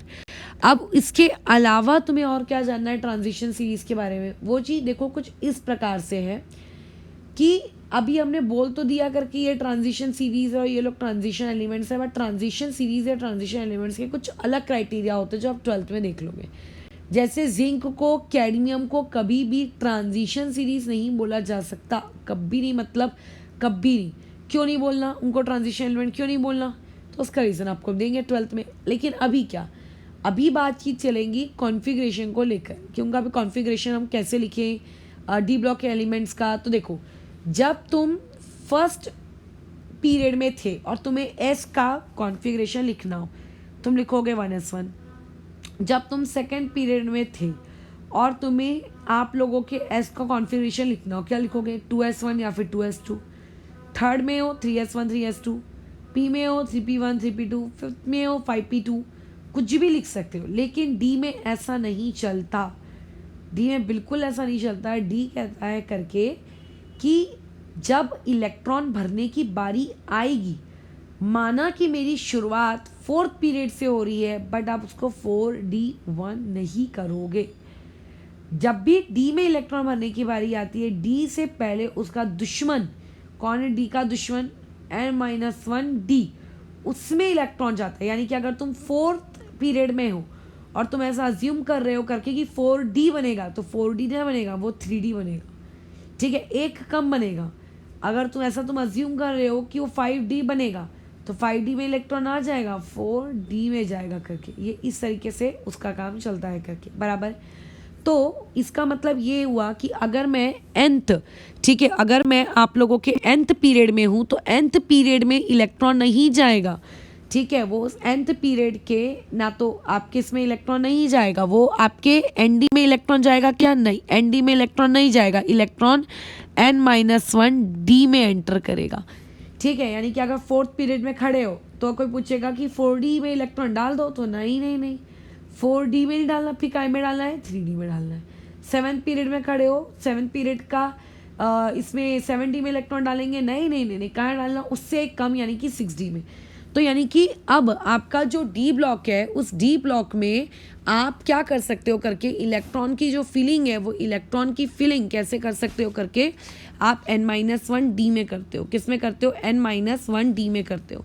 ठीक है, यानी कि जो भी इनर्ट गैस है उस इनर्ट गैस का तो कॉन्फ़िगरेशन लिखते ही हो करके। ठीक है, लेकिन आप लोग वहाँ पे क्या लिखते हो करके, आपका जो ns रहता है, ns के ऊपर मैं क्या लिखूंगी करके? 0 से लेकर 2। ns के ऊपर क्या लिखूंगी? 0 से लेकर 2। ठीक है, जैसे तुम्हें याद होगा जब तुम स्कैंडियम का कॉन्फ़िगरेशन लिखते हो तो क्या आता है? 4s1 आता है ना, यानी कि s में भी तो इलेक्ट्रॉन होता है। 4th पीरियड में आता है स्कैंडियम और इलेक्ट्रॉन में भी 4s1 है। यानी कि जब आप 4th पीरियड में होते हो और डी ब्लॉक की अगर बातचीत कर रहे हो तो एस को क्रॉस करके ही डी में आए होगे ना, अपने आप तो डी में टपके नहीं हो, तो यानी कि 4s भरा गया है और उसके बाद डी की बारी आई है, बट डी में 4d नहीं 3d भरा जाएगा। तो ns 0 से लेकर 2 और उसके अलावा n-1d। n-1 क्यों? क्योंकि फोर्थ पीरियड में हो तो 4d में इलेक्ट्रॉन नहीं जाएगा, उससे कम में जाएगा, इसलिए n-1d। कहाँ से लेके कहाँ तक सॉरी, कहाँ से लेके कहाँ तक? 1 से 10। अब इसमें कई लोगों को कन्फ्यूजन ऐसी होती है करके कि आपने जब ऊपर में एस ब्लॉक का एलिमेंट के कॉन्फ़िगरेशन के बारे में लिखा तो आप वहाँ पे 1 से लेके 2 ऐसा लिख रहे हो और यहाँ पे आप 0 से लेके 2 लिख रहे हो, ऐसा क्यों? अभी एक्सेप्शंस पता है ना तुमको, पता है ना तुम्हें एक्सेप्शंस क्या होते हैं? अभी क्रोमियम और कॉपर का तो एक्सेप्शन पता है। कायदे से अगर आप स्कैंडियम का इलेक्ट्रॉनिक कॉन्फ़िगरेशन लिख रहे हो तो 4s2 3d1, टिटेनियम का लिख रहे हो 4s2 3d2, यानी कि s आपका भरा हुआ होना चाहिए था ना। तो अगर s आपका भरा हुआ रहता तो मैं हमेशा के लिए परमानेंटली फिक्स नहीं कर देती, जैसे ऊपर p ब्लॉक में मैंने फिक्स कर दिया कि ns2 और np आपका वेरी करेगा। इसमें मैंने ns2 को क्यों फिक्स नहीं किया? मैं यहाँ पे क्यों उसको लिख रही हूँ? 0 भी हो सकता है, 1 भी हो सकता है, 2 भी हो सकता है, क्योंकि कॉपर और क्रोमियम के एक्सेप्शन में हम देख चुके हैं कि for the sake of that extra stability electron 4s से निकल के 3d में शिफ्ट हो जाता है, यानी कि हमेशा ns2 रहेगा ऐसा ज़रूरी नहीं है। कुछ कुछ केसेस में ns1 भी हो सकता है, और हो सकता है आगे कुछ कुछ केसेस में ns0 भी हो जाए। सो देयरफॉर यहाँ पे इसका जनरल कॉन्फ़िगरेशन ns2 फिक्स नहीं है। डी ब्लॉक के केस में ये क्या होगा? 0 से लेकर 2 बराबर। उसके अलावा तुम्हें ये याद रखना है कि पहली ट्रांजिशन सीरीज कहाँ से शुरू होती है, कहाँ ख़त्म होती है। दूसरी ट्रांजिशन सीरीज कहाँ से शुरू होती है, कहाँ ख़त्म होती है। हर ट्रांजिशन सीरीज में कितने एलिमेंट होंगे? मात्र 10। काहे? क्योंकि डी की कैपेसिटी ही 10 की है। उसके अलावा इन्हें हम लोग ट्रांजिशन एलिमेंट कहते हैं। Why do we called them as transition element is now none of our part of our business. जब हम लोग डी एंड एफ ब्लॉक पढ़ेंगे तब ये चीज़ देखेंगे, बट लेकिन इससे हमें एक ज्ञान अपने दिमाग में रखना है कि जो पीरियोडिक टेबल में ग्रुप 12 है, देख लो ग्रुप 12 कौन है? जिंक है, जिंक के नीचे कैडमियम है, कैडमियम के नीचे मर्क्यूरी है। ये 3 ऐसे लोग हैं जिनको डी ब्लॉक में होने के बावजूद ट्रांजिशन एलिमेंट्स नहीं माना जाता है। यानी कि अगर कोई तुमसे ऐसा पूछेगा all D block elements are called as transition element, तो इसका स्टेटमेंट क्या दोगे? False. All D block elements are not transition but all transition elements are D block, this is true. ठीक है, ये जो मैंने अभी वर्ड बोला इसको अपनी नोट्स कॉपी में लिख लेना, मैं अभी यहाँ पे लिख नहीं रही हूँ करके। ठीक है, तुम लोग लिख लेना कि ऑल डी ब्लॉक एलिमेंट, ठीक है, आर नॉट ट्रांजिशन करके। ठीक है, is not transition, are not transition element. इसका में कौन कौन ट्रांजिशन नहीं है? जिंक नहीं है, कैडमियम नहीं है, मर्क्यूरी नहीं है, याद रखना ये तीनों नहीं है, बाकी सब है, बस यही तीनों नहीं है। तो अभी अपने नोट्स में पॉइंट नंबर 2 डालना कि zinc, cadmium, mercury group number 12 are not transition elements. ठीक है, जिंक का एटॉमिक नंबर कितना है? 30। कैडमियम का एटॉमिक नंबर कितना है? सोचने में पड़ जाओगे तो कितना होगा? 18 ऐड कर दो। जब 4th पीरियड से 5th पीरियड में जाना हो, यानी कि 4th पीरियड का एक एलिमेंट है और जस्ट उसी के नीचे में जो एक एलिमेंट होगा उसका एटॉमिक नंबर क्या होगा? अगर ये पता लगाना है 18 ऐड कर दो। 4th से 5th पीरियड में जाते हुए 18 एलिमेंट्स की बढ़ोतरी होती है, तो 18 ऐड कर दो। बट जब तुम 5th पीरियड से 6th पीरियड में जा रहे हो या फिर 6th से 7th में जा रहे हो तो 18 एलिमेंट्स की बढ़ोतरी नहीं होती। ठीक है, फिर 32 एलिमेंट्स की बढ़ोतरी होती है। याद रखेंगे, जब आप 4th से 5th में जंप कर रहे हो आपको एग्जैक्टली ये पता लगाना है कि जिंक के नीचे रहने वाले एलिमेंट का एटॉमिक नंबर क्या है। तो बुद्धि में सोचो, जिंक यानी कि 4th पीरियड, उसके नीचे रहने वाला यानी कि 5th पीरियड। तो जब तुम्हें 4th से 5th आना है और एग्जैक्टली नीचे ही आना है उसके 18 एलिमेंट जोड़ दो, वही इसका एटॉमिक नंबर होगा। लेकिन ये कारनामा 5वें से 6वें या फिर 6वें से 7वें जाते वक्त मत करना, क्योंकि 32 एलिमेंट्स का इंक्रीज हो जाता है। अब हमें समझना है कि आखिर ये 32 एलिमेंट्स का इंक्रीज क्यों होता है। That is we are going to study F block. बराबर। अब देखो, अच्छा एक और जानकारी, जैसे एस ब्लॉक में पूर्णतः मेटल्स पाए जाते हैं, उसी तरीके से डी ब्लॉक में भी पूर्णतः मेटल्स पाए जाते हैं। तुम देख लो, बहुत बढ़िया बढ़िया मेटल्स आपके डी ब्लॉक में, आयरन है, कॉपर है, सिल्वर है, गोल्ड है, मर्क्यूरी है, पैलेडियम है, प्लेटिनम है। देखो उसमें ना तुम्हें कुछ कुछ लोगों के ना एटॉमिक नंबर याद होने चाहिए, जैसे स्कैंडियम से लेके जिंक तो तुम्हें याद हो ही जाता है, मर्क्यूरी का, गोल्ड का, सिल्वर का, प्लैटिनम का, ठीक है, और उसके बाद किसका, ये टंगस्टन का, मॉलिब्डेनम का, इनका एटॉमिक नंबर आपको पता होना चाहिए। छोटे छोटे सवाल हैं, पता नहीं किस भी फॉर्म में पाए जाएं। इवन एक चीज़ और याद रखो, जब तुम 10th में थे तुम्हें सिखाया गया था वैलेंसीज निकालना, लेकिन अपन हमेशा वैलेंसीज या तो पी ब्लॉक के एलिमेंट की निकालते थे या तो एस ब्लॉक की, कभी डी की नहीं निकालते थे, क्योंकि जो डी ब्लॉक के एलिमेंट्स होते हैं ना, ये वेरिएबल वैलेंसीज या फिर सेवरल ऑक्सीडेशन स्टेट्स शो करते हैं, जिसका एक एग्जांपल है आयरन। आयरन +2 में भी होता है, +3 में भी होता है। इसका एक और एग्जांपल है कॉपर। कॉपर +1 में भी होता है, कॉपर +2 में भी होता है, ठीक है। तो ये हो गया हम लोगों का एस ब्लॉक, पी ब्लॉक और डी ब्लॉक। अब आते हैं हम लोग एफ ब्लॉक में।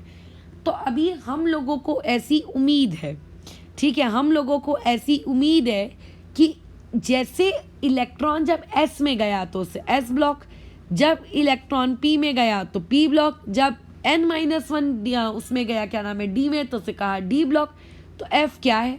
अब एफ के बारे में जानकारी देखते हैं। तो सुनो, ध्यान से प्रवचन सुनना, ये वो पॉइंट है जहाँ पे लोगों को काफ़ी कन्फ्यूजन होता है। लेकिन अगेन मैं इसके बारे में पहले कुछ इंटरेस्टिंग फैक्ट्स बता देती हूँ, फिर आगे बढ़ते हैं।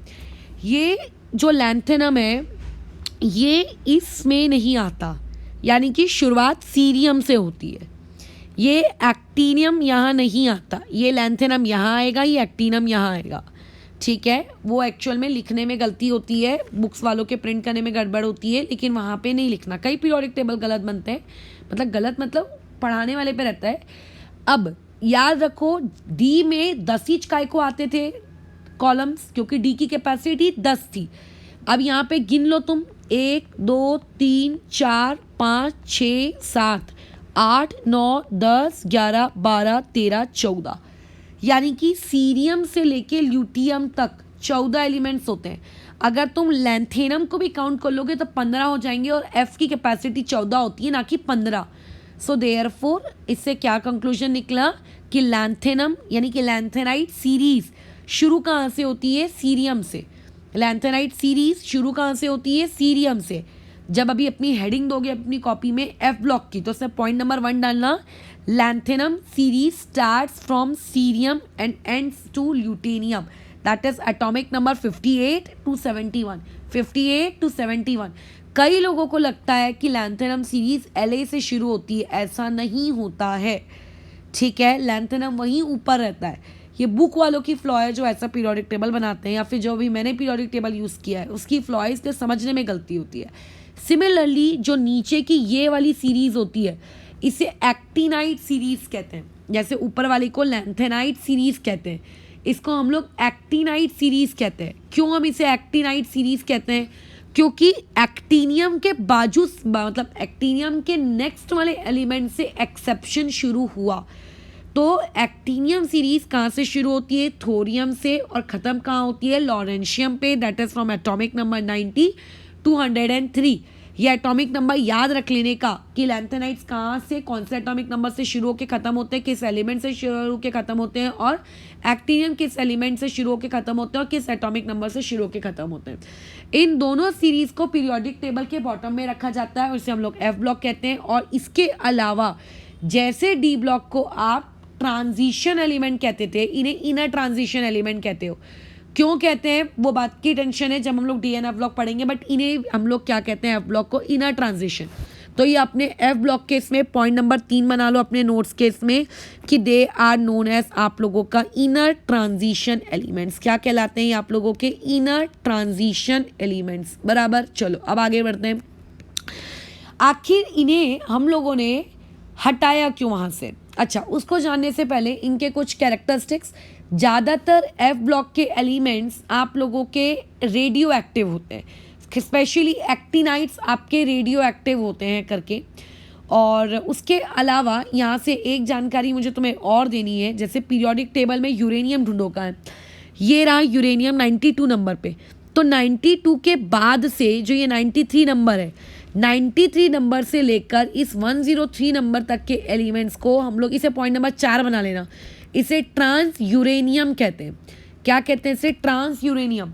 यानी कि यूरेनियम के बाद आने वाले एलिमेंट्स को ट्रांस यूरेनियम एलिमेंट्स कहा जाता है। अब नो बकबक, सीधे पॉइंट पर आते हैं कि आखिर इनको उनकी जगह से हटाने की हमने कोशिश क्यों की। अब सोचो, ध्यान से सुनना। आप लोगों के पास फोर्थ पीरियड था। फोर्थ पीरियड में आपके पास क्या था? पोटेशियम था, और उसके बाद फोर्थ पीरियड में फिर कौन था? कैल्शियम था और स्कैंडियम था। फिफ्थ पीरियड में यहाँ पे आप लोगों के पास रुबीडियम था, यहाँ पे आप लोगों के पास स्ट्रोंशियम था और यहाँ इटीरियम था। अब अगर तुम मुझसे पूछोगे कि के का आउटर मोस्ट कॉन्फ़िगरेशन बस बोलो, तो मैं बोलूँगी 4s1, कैल्शियम का 4s2, रुबीडियम का 5s1 और स्ट्रोंशियम का 5s2। अब तुम समझदार हो, स्कैंडियम से डी ब्लॉक शुरू हो गया है, तो स्कैंडियम में 4s2 तो रहेगा ही रहेगा, क्योंकि एक्सेप्शन वाला केस नहीं है ना। लेकिन उसके बाद 4d रहेगा कि 3d रहेगा? अभी अभी बताया, डी में कभी भी nd नहीं होता है बल्कि n-1d होता है। तो यहाँ पे आप लोगों का 3d1 होगा। यहाँ पे क्या होगा आपका? 5s2 तो रहेगा ही रहेगा, लेकिन 4d1 रहेगा, एक कम। तो अब तुम क्या एक्सपेक्ट करते हो? तुम यही एक्सपेक्ट करते हो ना कि जब हम लोग सिक्स्थ पीरियड में आए तो उस सिक्स्थ पीरियड में जैसे रुबीडियम के नीचे सीशियम आता है, स्ट्रोंशियम के नीचे बेरियम आता है और आपके इटीरियम के नीचे में ये La आता है। La मतलब लैंथेनम, ये आपका जो लैंथेनाइड आता है, बराबर, ये लैंथेनाइड आता है। अब ये लैंथेनाइड आया, तुम इससे क्या एक्सपेक्ट कर रहे हो कि सीशियम का कॉन्फ़िगरेशन होगा 6s1, बेरियम का कॉन्फ़िगरेशन होगा 6s2 और लैंथेनम का कॉन्फ़िगरेशन होगा 6s2 5d1। तुम्हारी एक्सपेक्टेशन में कोई गड़बड़ नहीं है, योर एक्सपेक्टेशंस आर गुड, ऐसा ही होता है। लेकिन अब गड़बड़ शुरू होती है बाजू से। स्कैंडियम के बाजू में हम उम्मीद करते हैं टिटेनियम है, इटीरियम के बाजू में हमारी उम्मीद है जिरकोनियम है, और यहाँ लैंथेनम के बाजू में आता है सीरियम। हम ये सोचते हैं क्योंकि स्कैंडियम में 4s2 3d1 है, तो टिटेनियम में तो 4s2 3d2 होना चाहिए, और जिरकोनियम में तो 5s2 4d2 होना चाहिए, बराबर। अगर कोई एक्सेप्शन हो भी रहे हैं तो अभी हम उसको मैं कंसिडर नहीं कर रही हूँ, वैसे है नहीं। तो वैसे ही मैं सीरियम से उम्मीद करती हूँ कि सीरियम तुम्हारा 6s2 और तुम्हारा 5d2 होना चाहिए। तो सीरियम मुझे बोलता है रिजेक्ट, एकदम रिजेक्ट कर देता है। सीरियम बोलता है कि ना बाबा ना, मेरे इसमें ऐसा नहीं चलेगा, मेरे इसमें 6s2 5d0। तो फिर मैं बोलूँगी 2 इलेक्ट्रॉन कहाँ गए? तो बोलेगा मैंने दे दी। किसको दे दी है? 4f को दे दी है। लो, ये ऐसा, यानी कि 4f2। तो यानी कि आपके सिक्स पीरियड में हुआ क्या? सिक्स पीरियड में लैंथेनम के बाद कायदे से इलेक्ट्रॉन जाना तो डी में चाहिए था, बट डी में गया ही नहीं। क्यों नहीं गया वो समझाती हूँ, बट डी में गया ही नहीं। किस में चला गया? एफ में। फिर सीरियम के बाद आया आप लोगों का पीआर, एनडी, पीएम, एसएम, ऐसे बहुत सारे एलिमेंट्स आए, मैंने उनको इसी ऑर्डर में याद करके रखा है। तो ये जो आपके एलिमेंट्स आए, सीरियम से लेकर आने वाले 14 एलिमेंट्स तक यही ऑर्डर चला, किसी ने भी डी में एक इलेक्ट्रॉन नहीं डाला, सब इलेक्ट्रॉन एफ को देने लगे। देखो ऑर्डर कैसा चल रहा था। इसके बाद जैसे स्कैंडियम, टिटेनियम के बाद कौन आएगा आप लोगों का? वैनेडियम। वैनेडियम में कोई एफ में नहीं जाने वाला, वैनेडियम में कायदे से डी में ही जाएगा। जिरकोनियम के बाद आप लोगों का जो आएगा उसमें भी कोई एफ में नहीं जाने वाला है, कायदे से वहाँ पर भी सब कुछ डी में ही जाएगा। लेकिन आपके सिक्स्थ पीरियड और सेवेंथ पीरियड में ऐसा नहीं होता। सिक्स्थ पीरियड में लैंथेनम में तो डी गया, मतलब डी जो है वो लैंथेनम केस में तो गया। उसके बाद सेवेंथ पीरियड में डी एक्टिनम केस में भी गया, लेकिन लैंथेनम के बाद जो सीरियम था वहाँ से लेकर आने वाले आगे के 14 एलिमेंट्स में डी में इलेक्ट्रॉन एंटर नहीं किया, बल्कि एफ में किया। तब तक किया 14 तक ही। क्यों किया? क्योंकि एफ की कैपेसिटी 14 थी। जब एफ भर गया तो वापस से फिर से डी वाली लाइन शुरू हो गई। तो क्योंकि ऐसा सिमिलरली नीचे भी हुआ, तो क्योंकि उन 14 एलिमेंट्स के लिए पैटर्न ब्रेक हो रहा था, क्योंकि ऊपर की ट्रांजिशन सीरीज में डी भर रहा है, नीचे की फिफ्थ ट्रांजिशन फिफ्थ पीरियड में भी डी भर रहा है, लेकिन अचानक से सीरियम के बाद 14 एलिमेंट्स में, सीरियम से 14 एलिमेंट्स में डी भरना बंद हो गया। ये एक थोड़ा सा विचित्र पैटर्न था, तो उस विचित्र पैटर्न वाले लोगों को उठा के हमने पटक दिया नीचे, जाओ करके नीचे जाके रहो तुम लोग अलग। और जैसे ही वो 14 एलिमेंट खत्म हुए, यानी कि जैसे ही ल्यूटेनियम खत्म हुआ, वापस से जब आपकी गाड़ी आई हाफेनियम तक, है ना, 57 के बाद 58 नंबर से लेकर 71 नंबर तक 4f1, 4f2, 4f3, 4f4 ऐसे करते करते 14 तक एलिमेंट्स भरे गए। और उसके बाद आपका जो फिर 15वां एलिमेंट था, यानी कि एटॉमिक नंबर 72 हाफेनियम, ये फिर से भरने लगा किसको, डी को। इसीलिए जो एफ को भरने वाले लोग हैं उनको हम लोग नीचे रखते हैं, और जो डी को भरने वाले लोग हैं उन्हें वापस से नॉर्मल तरीके से हम लोग कैसे रखते हैं, ऊपर रखते हैं। इसीलिए इस एफ ब्लॉक को पीरियोडिक टेबल के नीचे रखा जाता है, क्योंकि भरना चाहिए था डी में, गया किस में, एफ में। क्यों, आखिर एफ में क्यों गया? देखो हमने n+l रूल पढ़ा था, तो 4f है, और उसके बाद क्या है आप लोगों का ऑप्शन में, साथ में ऑप्शन में आप लोगों के पास क्या, देखो 6th पीरियड है तो 5d होगा। n+l रूल के हिसाब से f के लिए l कितना होता है बताओ? s के लिए 0, p के लिए 1, d के लिए 2, f के लिए 3, यानी कि आ रहा है 7, और 5, ये देखो 5 + 2 यानी कि कितना आ रहा है, ये भी 7। फिर n+l रूल में हमने क्या सीखा था? जिसका n छोटा होता है, ठीक है, जिसका n छोटा होता है उसमें पहले इलेक्ट्रॉन जाने चाहिए, क्योंकि 4f में n आपका छोटा है, इसीलिए अब इलेक्ट्रॉन 4f में जा रहे हैं और 5d में जाना रुक गए, ठीक है, इसीलिए 5d में जाना रुक गए। तुम अगर मेमोरी मैप भी देखो तो तुम्हें पता चलेगा कि 5d से पहले 4f की कटिंग होती है, इसीलिए वो आपका रुक गया, और इसीलिए उठा के हमने उनको पीरियोडिक टेबल के नीचे डाल दिया।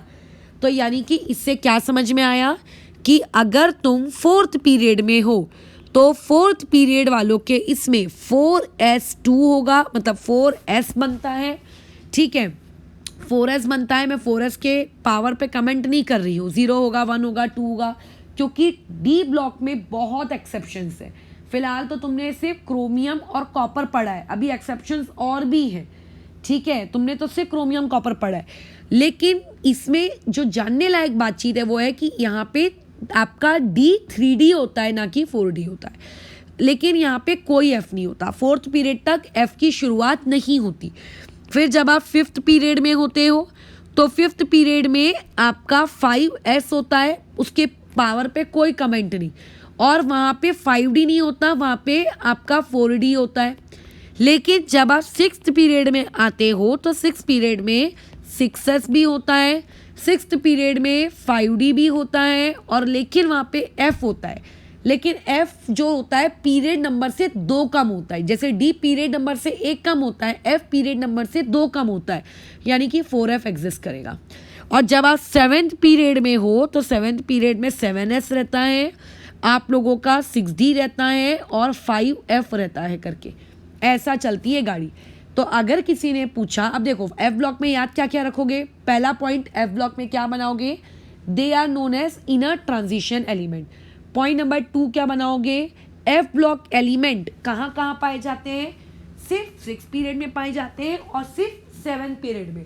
फर्स्ट पीरियड से लेकर 5वें पीरियड तक एफ ब्लॉक एलिमेंट्स का कोई नामो निशान नहीं है, ठीक है। उसके अलावा जो आप लोगों के 6th पीरियड के एफ ब्लॉक एलिमेंट है उन्हें हम लैंथेनाइट्स कहते हैं, और उनके लिए 4f लिखा जाता है। जो 7th पीरियड के एफ ब्लॉक एलिमेंट्स हैं उन्हें हम 5f कहते हैं, और उन्हें एक्टिनाइट्स कहते हैं। समझ गए? उन्हें वहाँ नहीं रख सकते, इसलिए नीचे रखते हैं। They are place at the bottom of the periodic table.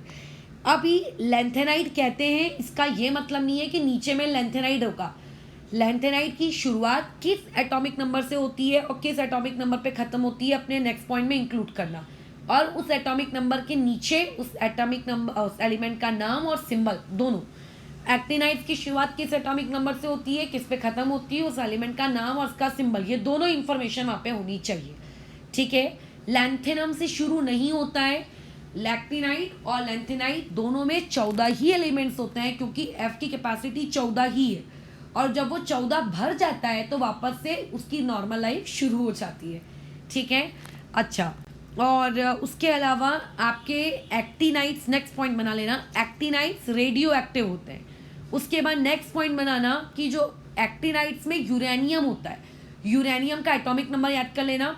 Uranium के बाद से जो एलिमेंट्स आते हैं उन्हें हम लोग ट्रांस यूरेनियम भी कहते हैं।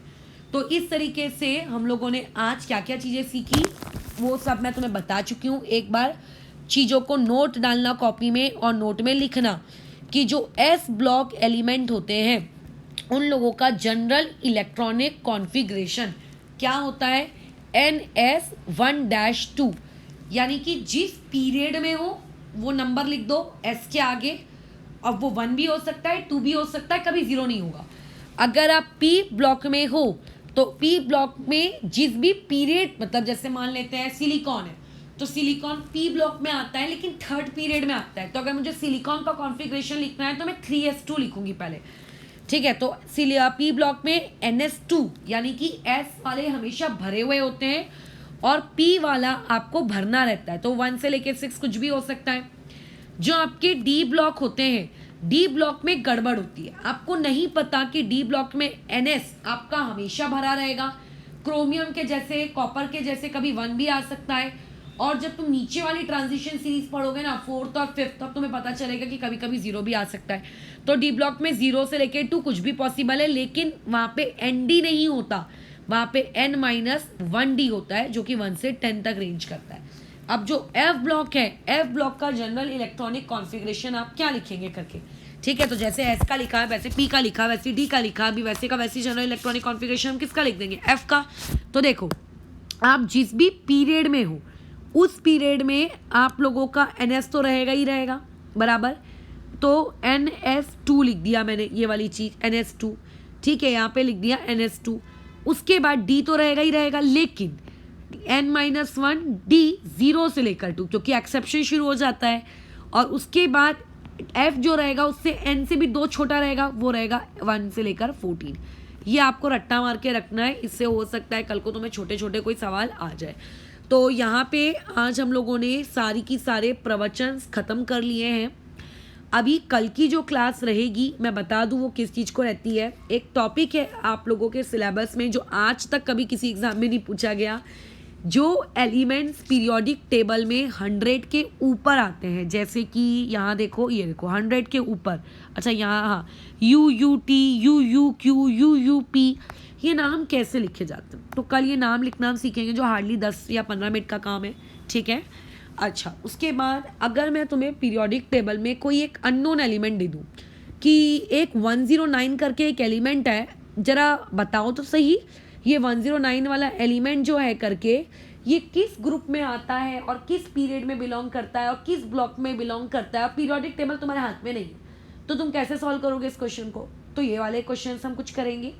ठीक है, और कल की क्लास हम शॉर्ट रखेंगे क्योंकि हम लोगों को कल तुम्हारे डाउट डिस्कशन करने हैं। और मैं तुम्हें बता दूं परसों की रात से यानी कि वेडनेसडे की रात से तुम्हारे डाउट डिस्कशन का वीडियो अपलोड ही हो रहा है, पता नहीं हो ही नहीं रहा है, उसमें इतनी एरर क्यों आ रही है। तो ये वाला हमारा कल का काम रहेगा। इसके अलावा तुम्हारी पीरियोडिक टेबल की शीट इस संडे तक तुम्हें बनकर मिल जाएगी। अच्छा, तो ये सारे प्रवचन मैंने कंप्लीट कर दिए। इसमें एक बार अपनी संडे को जब शीट मिल जाए तो रीडिंग कर लेना, कुछ छूट छाट गया होगा तो अपने हिसाब से उसको कवर अप कर लेना। अभी एलिमेंट्स रट्टा मार के रख लो जितने मार सकते हो, एटलीस्ट 1 to 30। और जब तुम 12th में जाओगे तो तुम्हें डी ब्लॉक की ट्रांजिशन सीरीज तो याद करनी पड़ेगी, तो एटलीस्ट 5th ट्रांजिशन सीरीज भी याद कर लो। बाकी का याद मत करना, जब मैं डी ब्लॉक पढ़ाऊँगी तब करेंगे हम लोग उसको याद। ठीक है, तो ये हम लोगों का आज का काम आज की क्लास में समाप्त होता है। और वो जो वेडनेसडे की नाइट से मैंने जो वीडियो अपलोडिंग में लगाया है, अगर वो आज मान लेते अपलोड हो गया तो मैं तुम्हें भेज दूंगी, उसमें तुम्हारे बहुत सारे डाउट्स रिजॉल्व हो जाएंगे। उसके अलावा अभी एक चीज़ मेरे दिमाग में आई है, इसको ध्यान रखो। कई लोगों को दिक्कत होती है अगर उनसे ये पूछ लिया जाए लैंथेनाइट्स का और एक्टिनाइट्स का ग्रुप नंबर क्या है। सोच के रखना, लैंथेनाइट्स और एक्टिनाइट्स का ग्रुप नंबर क्या है। बहुत ही सिंपल सी चीज़ है, बट मैंने 3 या 4 लोगों या उससे ज़्यादा लोगों को इसमें गलती करते हुए देखा है। तो जब कल नेक्स्ट क्लास में स्टार्ट करूँगी तो यहीं से स्टार्ट करूँगी। ठीक है, तो फिर आज के लिए हम लोग अभी ओवर करते हैं।